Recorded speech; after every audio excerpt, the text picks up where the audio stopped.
जंजीरें ड्रामे की आज की एपिसोड तो बहुत ही ज्यादा शॉकिंग थी। नेक्स्ट एपिसोड इससे भी ज्यादा शॉक करने वाली है। अब फाइनली सोराब और जफरान का चैप्टर क्लोज हो चुका है। रबिया और सरबुलंद का चैप्टर स्टार्ट हो चुका है। तो क्या तुर्सम गुलमहर के साथ निकाह कर लेगा या फिर रबिया को हासिल करने की कोशिश करेगा?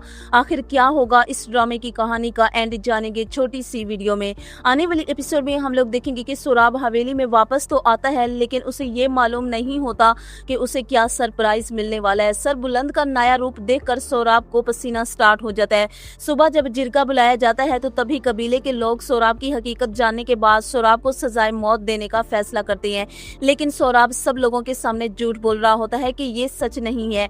मैंने शेरदिल, लाला, भाभी और बानो को कत्ल नहीं किया, मुझ पर सरासर इल्जाम लगाया जा रहा है। तभी सरबुलंद श्री को बुलाता है। श्री सब लोगों के सामने सोराब के झूठ का पर्दा हटा देती है और सबको बताती है कि सोराब झूठ बोल रहा है। मैंने इसके साथ वफादारी की, इसके हर राज पर पर्दा रखा, लेकिन इसने क्या किया, मुझे प्रेग्नेंट करके छोड़ दिया और मैं इस जैसे शख्स से किसी किस्म की तवक्को भी नहीं रख सकती। जो शख्स अपनी माँ का ना हो सका, बहन का ना हो सका, बीवी और बेटे का ना हो सका, वो भला मेरा कैसे हो सकता है? फैसला सुनने के बाद सोराब की शक्ल तो देखने वाली होती है। सोराब का दिल ऐसे कर रहा होता है कि श्री को सब लोगों के सामने खत्म कर दे, लेकिन वो चाह कर भी कुछ नहीं कर सकता। सरबुलंद मायूस और आंखों में आंसू लिए अपने रूम में आता है। तभी रबिया नमाज पढ़ रही होती है और वो रबिया की गोद में सरक के रोना शुरू कर देता है। रबिया से कहता है, आज मैं खुद अपने भाई को सजाए मौत की सजा सुना के आ रहा हूँ। यकीन नहीं आता कि सोराब इतना घटिया निकल सकता है। एक सरदारी के चक्कर में उसने सबको खत्म कर दिया।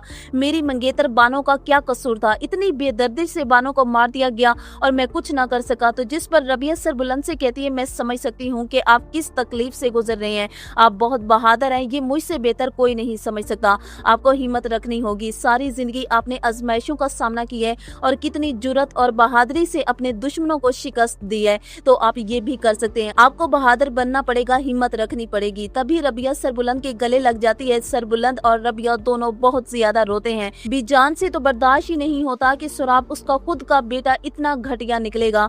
बीजान तो ये सदमा बर्दाश्त ही नहीं कर सकती, वो फौरन बीमार हो जाती है। सोराब की बेगम तो रो रो कर अपना बुरा हाल कर चुकी होती है और उसका दिल ऐसे कर रहा होता है कि सोराब के टुकड़े टुकड़े कर दे। तो वहीं दूसरी तरफ तुर्सम जफरान खान को खत्म करने के बाद अपनी माँ की कब्र पर जाता है और बहुत ज्यादा रो रहा होता है और अपनी माँ से कह रहा होता है कि मैंने सारी जिंदगी आपके भाई का कहना माना है। आपके भाई ने जो मुझसे कहा है मैं वो करता चला गया, लेकिन आपका भाई तो गद्दार निकला।